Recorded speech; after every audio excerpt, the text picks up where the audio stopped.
Alors moi j'adore la cuisine. C'est quelque chose que je fais juste comme ça, hein, pour mes amis, pour ma famille. Mais c'est vrai que j'aime découvrir plein de choses. Et depuis que je suis végétarienne, justement, j'ai dû m'intéresser à d'autres façons de préparer des plats. Et c'est tellement enrichissant en fait, on se doute pas qu'il y a tant de ressources culinaires en fait quand on est végétarien.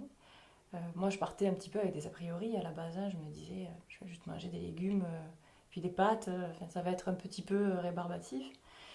Et finalement non, il y a plein de choses, il y a les protéines de soja texturées, enfin, voilà, des choses qui à première vue donneraient pas trop envie, mais qu'une fois préparées euh, avec, oui, avec amour on va dire, ça donne des plats qui sont juste époustouflants. Tu te souviens du moment où tu es devenue végétarienne? Oui, Le moment qui a basculé? ouais. C'était un voyage en Guadeloupe, hein. Je suis partie là-bas, j'ai nagé avec les poissons, au milieu des coraux, avec les tortues. Et là, je me suis dit, mais en fait, Pauline, t'es pas du tout au-dessus d'une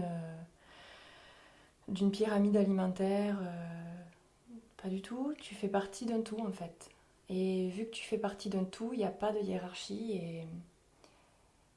et tu peux pas continuer à manger des êtres vivants qui, eux aussi, ont envie de poursuivre leur vie, d'être heureux, à leur manière, hein, puisque forcément, je pense pas que les niveaux de conscience soient les mêmes entre les humains et les animaux, quels qu'ils soient. Mais ça a commencé vraiment à me travailler à ce moment-là. Et du coup, je suis devenue végétarienne, je crois, 8 ou 9 mois après. Voilà, j'ai arrêté. Il s'est passé un moment où j'ai mangé un sandwich au saucisson et toute la journée, il est resté dans ma tête et dans mon ventre et j'arrivais pas à digérer.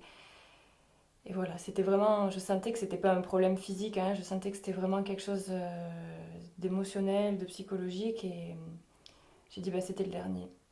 Et ça a été le dernier.